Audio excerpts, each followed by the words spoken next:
Hello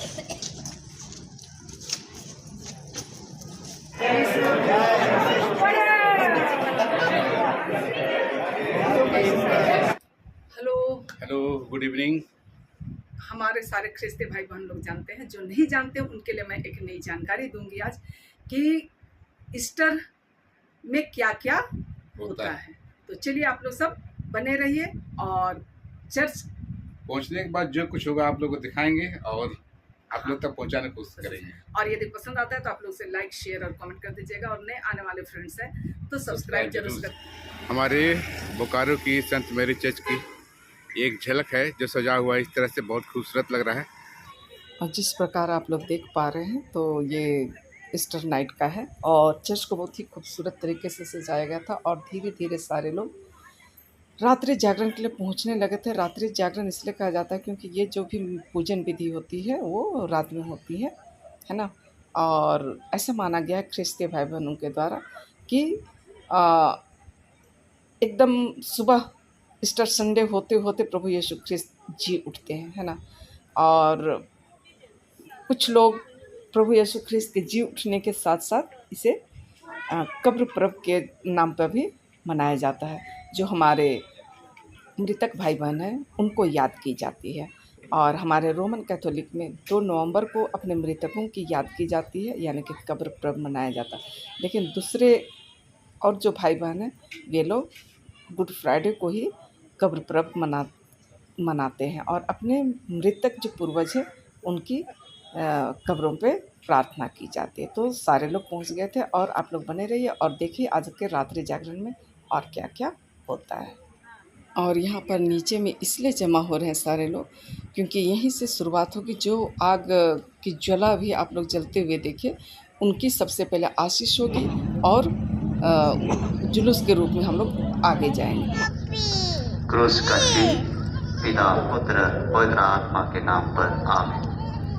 पास का जागरण में हम उत्सुकता पूर्वक पुनर्जीवित ख्रिस्त से मिलने और उसका अभिवादन करने की प्रतिज्ञा में जागते हैं। प्रकाश की धर्मविधि, अभी प्रकाश की धर्मविधि प्रारंभ होगी। अभी नई आग जलाई गई है एवं उसकी आशीष होगी। पुराने व्यवस्थान में ईश्वर ने अग्नि को अपनी उपस्थिति का प्रतीक बनाया। आज यह आग ख्रिस्त की नई उपस्थिति का प्रतीक है और हम आनंद ज्योति के उत्सव में शुद्ध मन से सम्मिलित हो सके, हम यह प्रार्थना करते हैं हमारे प्रभु ख्रिस्त के द्वारा। आमीन। यूनानी अक्षर अल्फा और ओमेगा का अर्थ है पुनर्जीवित ख्रिस्त, आदि और अंत, सब युगों के स्वामी हैं। उसके बाद पुरोहित लोबान के 5 बड़े दाने, ये 5 दाने हमारे प्रभु के 5 घावों के प्रतीक हैं। अंत में आशीष दी हुई आग से पास का मोमबत्ती जलाई जाती है। प्रभु ख्रिस्त अपने पवित्र और प्रतापी घावों द्वारा हमें सुरक्षित रखे और संभाले। आमीन।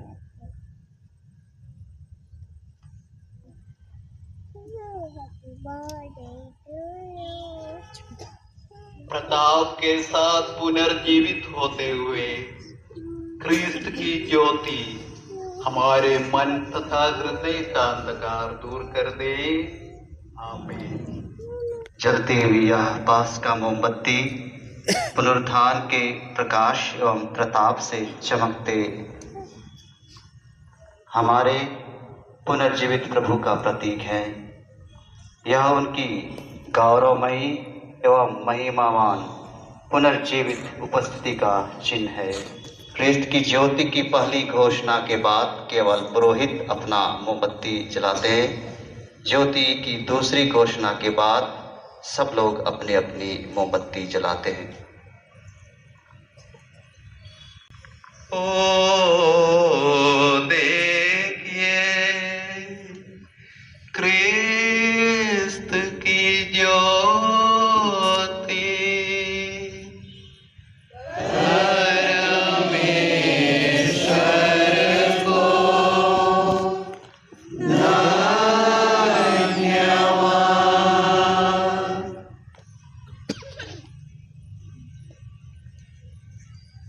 इस वीडियो में हर कुछ को दिखला पाना संभव नहीं है, पर कुछ खास बातें हैं जो पास का जागरण की रात में होती है। मैं उन सबको आप लोगों तक दिखलाने और पहुंचाने की कोशिश करूंगी।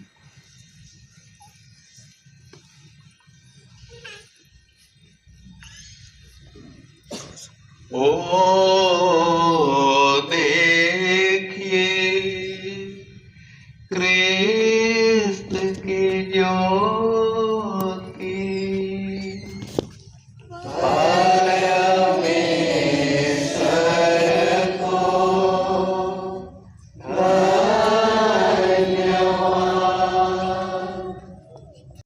और जिस तरीके से आप लोग देख पा रहे हैं, फादर की ज्योति की दूसरी घोषणा के बाद वहाँ उपस्थित जितने भी भक्तगण थे, वे लोग अपनी अपनी पास का मोमबत्ती के द्वारा अपने साथ जो लाए हुए मोमबत्ती है उसे जलाते हैं और जुलूस के रूप में गिरजा चर्च के अंदर प्रवेश करते हैं।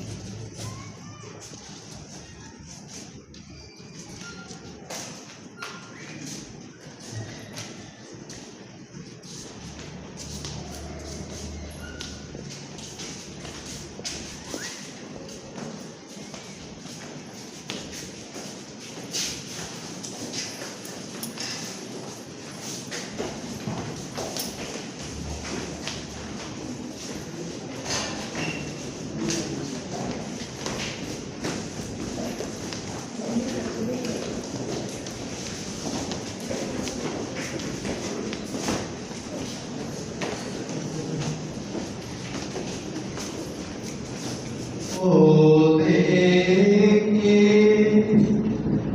कृष्ण की ज्योति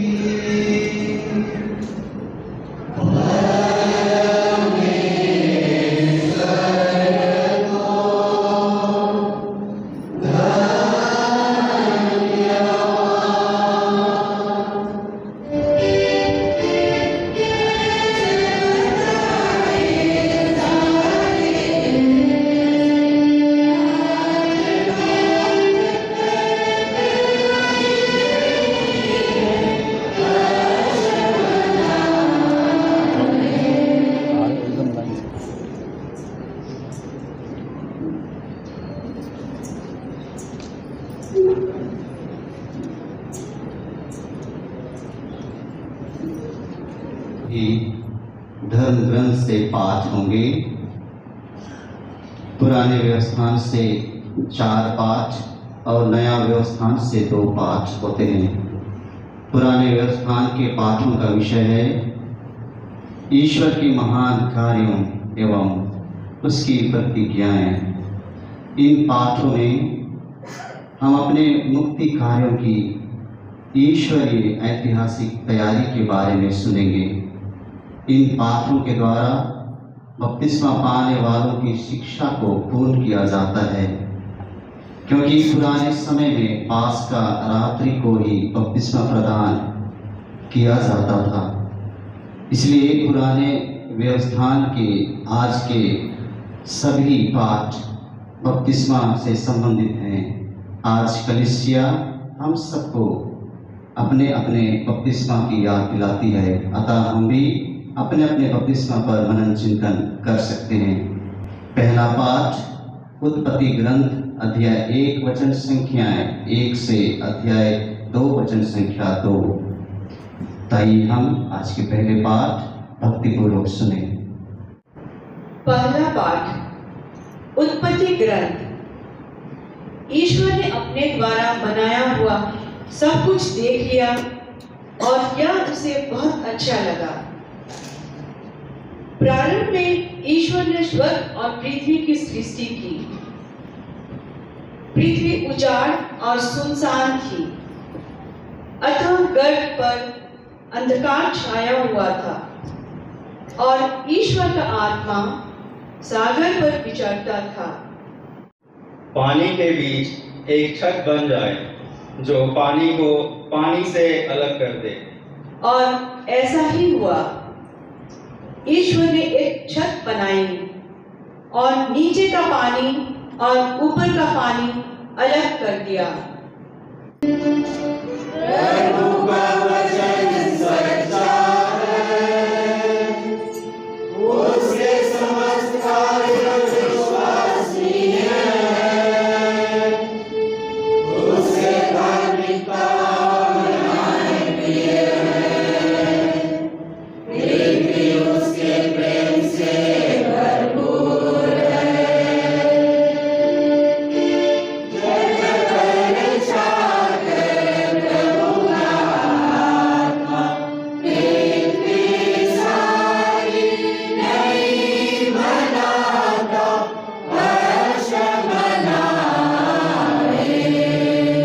दूसरा पाठ उत्पत्ति ग्रंथ अध्याय 22 वचन संख्याएं 1 से 18। आइए हम इसे ध्यानपूर्वक सुने। दूसरा पाठ उत्पत्ति ग्रंथ। कुलपति इब्राहिम का बलिदान। ईश्वर ने इब्राहिम की परीक्षा ली। उसने उससे कहा, इब्राहिम इब्राहिम। इब्राहिम ने उत्तर दिया, प्रस्तुत हूँ। ईश्वर ने कहा, अपने पुत्र को, अपने एकलौते को, परम प्रिय इसहाक को साथ ले जाकर मोरिया देश जाओ। वहाँ जिस पहाड़ पर मैं तुम्हें बताऊंगा उसे बलि चढ़ा देना। इब्राहिम बड़े सवेरे उठा। उसने अपने गधे पर जीन बांधकर 2 नौकरों और अपने पुत्र इसहाक को बुला भेजा। उसने होम बलि के लिए लकड़ी तैयार कर ली और उस जगह के लिए प्रस्थान किया जिसे ईश्वर ने बताया था। तीसरे दिन इब्राहिम ने आंखें ऊपर उठाई और उस जगह को दूर से देखा। इब्राहिम ने अपने नौकरों से कहा, तुम लोग गधे के साथ यहाँ ठहरो, मैं लड़के के साथ वहाँ जाऊंगा। आराधना करने के बाद हम तुम्हारे पास लौट आएंगे।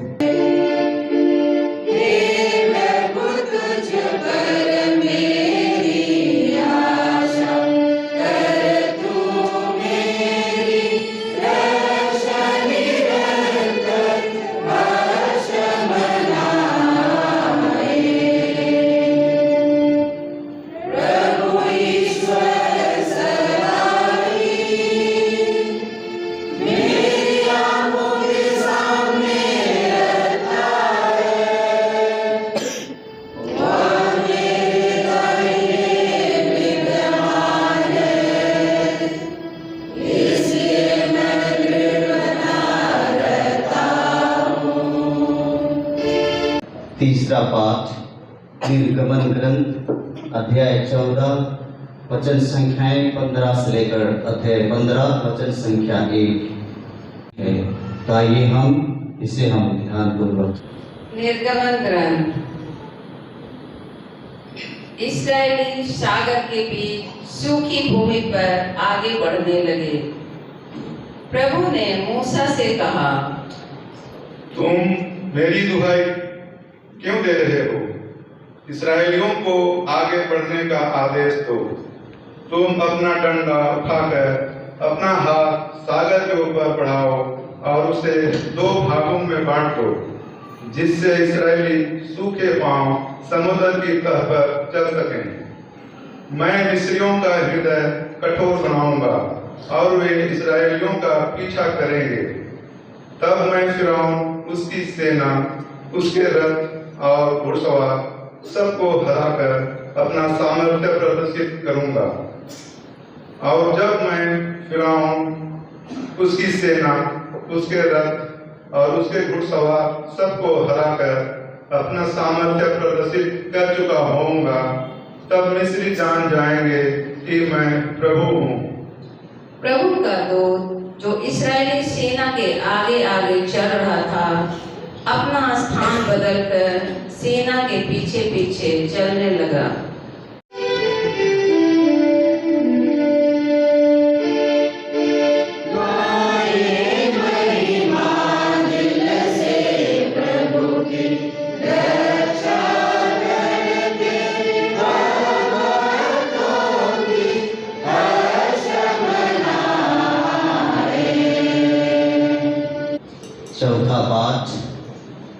एजेकियल के ग्रंथ से लिया गया है, अध्याय 36 वचन संख्याएं 16 से 28। ताइए हम यह पाठ भक्तिपूर्वक सुने। चौथा पाठ, नबी एजेकियल का ग्रंथ। मैं तुम लोगों पर पवित्र जल छिड़कूंगा और तुम्हें एक नया हृदय प्रदान करूंगा। प्रभु की वाणी यह कहती हुई मुझे सुनाई पड़ी। मानव पुत्र, इस्राएल के लोगों ने अपने निजी देश में रहते समय उसे अपने आचरण और व्यवहार से अशुद्ध कर दिया। उन्होंने देश में रक्त बहाकर और देवमूर्तियों को स्थापित कर उसे अपवित्र कर दिया। इसलिए मैंने उन पर अपना क्रोध प्रदर्शित किया। मैंने उन्हें राष्ट्रों में तितर बितर कर दिया और वे विदेशों में बिखर गए। मैंने उनके आचरण और व्यवहार के अनुसार उनका न्याय किया है। उन्होंने दूसरे राष्ट्रों में पहुंचकर मेरे पवित्र नाम का अनादर कराया। लोग उनके विषय में कहते थे, यह प्रभु की प्रजा है, फिर भी इन्हें अपना देश छोड़ना पड़ा। परंतु मुझे अपने पवित्र नाम का ध्यान है, जिसका अनादर इस्राएलियों ने देश विदेश में कराया है। तुम लोग उस देश में निवास करोगे जिसे मैंने तुम्हारे पुरखों को दिया है। तुम मेरी प्रजा होगे और मैं तुम्हारा ईश्वर होऊंगा। प्रभु की वाणी।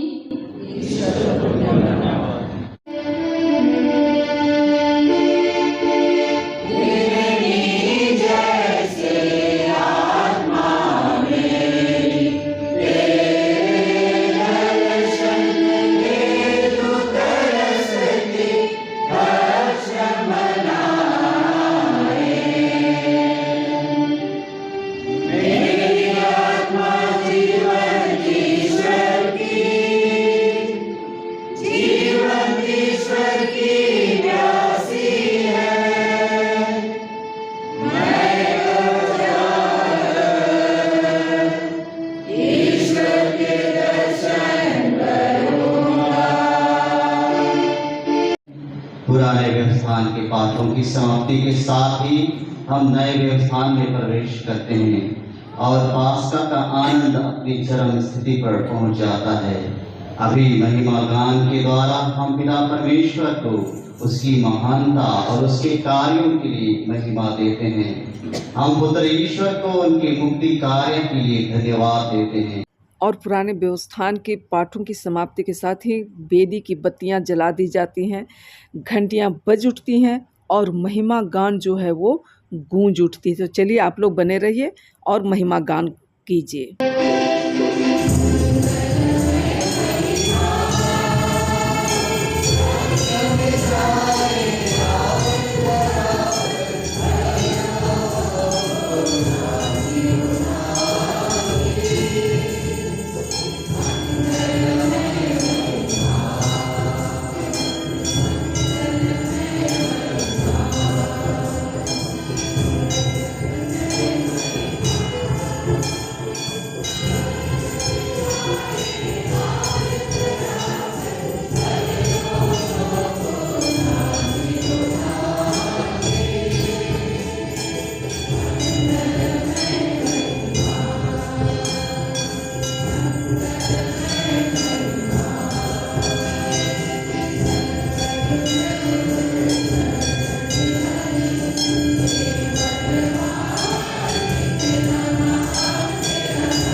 पांचवा पाठ रोमियो के नाम संत पौलुस के पत्र अध्याय 4 वचन संख्याएं 3 से 11।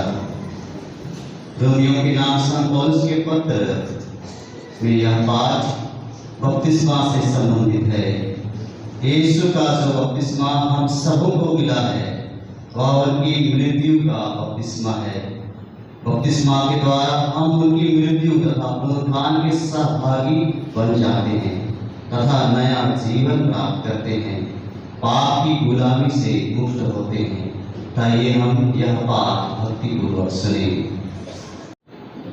पांचवा पाठ रोमियो के नाम संत पौलुस का पत्र। मसीह मृतकों में से जी उठकर फिर कभी नहीं मरेंगे।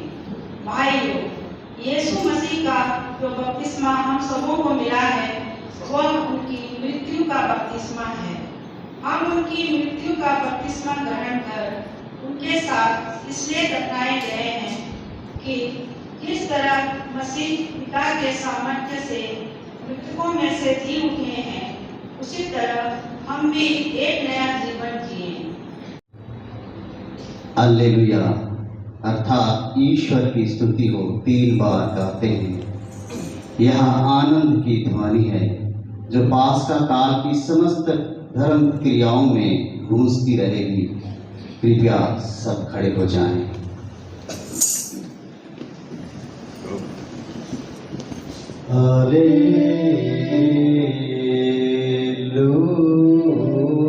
Hallelujah, hallelujah.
प्रभु आप लोगों के साथ हो।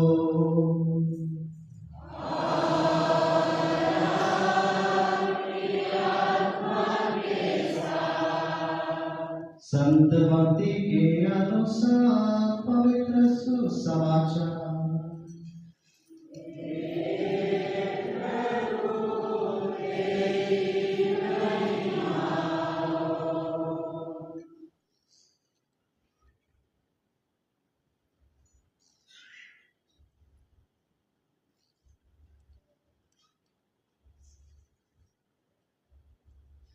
यीशु नाज़री जो क्रूस पर चढ़ाए गए थे जी उठे हैं। विश्राम दिवस के बाद मरियम मगदलेना, याकूब की माता मरियम और सलोमी ने सुगंधित द्रव्य खरीदा ताकि जाकर यीशु के शरीर का विलेपन करें। वे सप्ताह के प्रथम दिन बहुत सवेरे सूर्योदय होते ही कब्र पहुंची। के इतिहास में और मानव इतिहास में यह सबसे बड़ा संभव है, घटना है, प्रभु यीशु मसीह का पुनरुत्थान। दुनिया में बहुत सारे महापुरुष या स्त्रियां जन्म लिए हैं और वे अपने अपने समय में बहुत सारे अच्छे कार्यों को भी किए हैं और इस दुनिया को छोड़कर चले गए। मात्र हमारे प्रभु यीशु मसीह एकमात्र व्यक्ति हैं जो मरने के बाद जी उठे हैं और अपने आप को सबों के सामने प्रकट किया। लेकिन बपतिस्मा लेने वालों पर 3 बार जल उड़ेला जाता है। बपतिस्मा के समय हमारे साथ भी यही हुआ था। इसी घटना की याद दिलाने के चिन्ह स्वरूप हम पर पवित्र जल छिड़का जाएगा।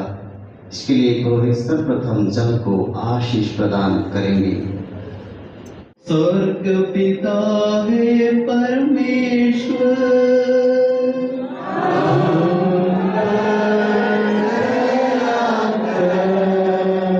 पुत्र मसीहा तारणहार,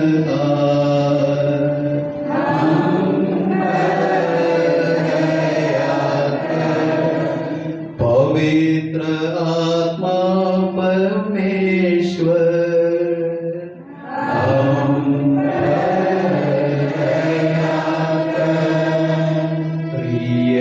पावन परमेश्वर,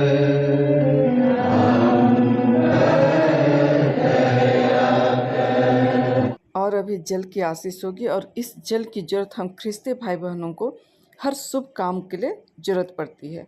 और आज के रात्रि जागरण का ये जल की आशीष एक मुख्य भाग है।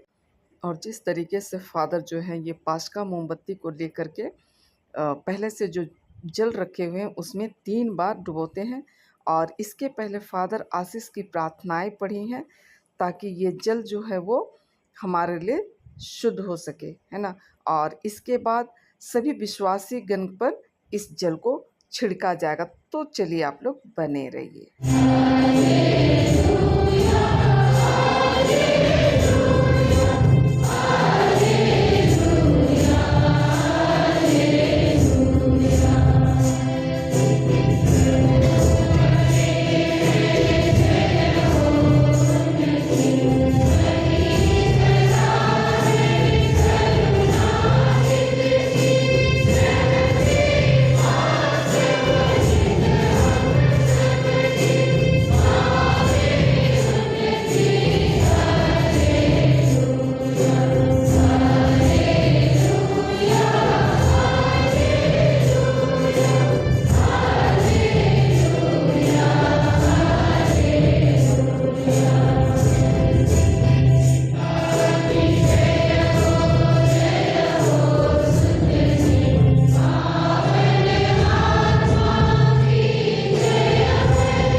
के पुनरुत्थान के विकास से अपने को दोबारा ईश्वर के लिए समर्पित कर शुभ संदेश के वाहक बन सके, इसके लिए हम ईश्वर से प्रार्थना करते हैं।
प्रभु यीशु का शरीर रक्त अनंत जीवन के लिए हम प्रत्येक की रक्षा करता रहे। आमीन।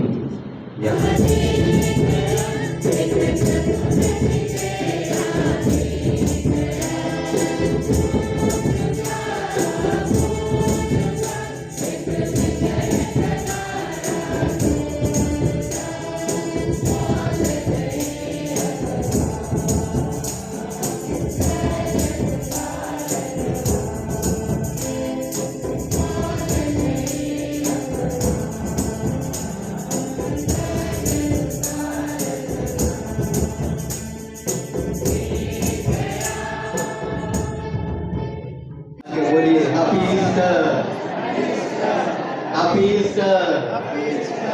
जय यीशु, हालेलुया।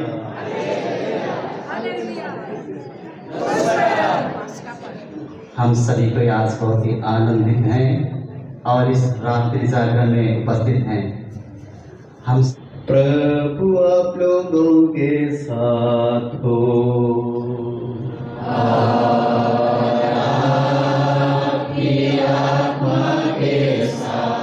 सर्वशक्तिमान परमेश्वर पिता और पुत्र और पवित्र आत्मा आप सबों को आशीर्वाद प्रदान करे।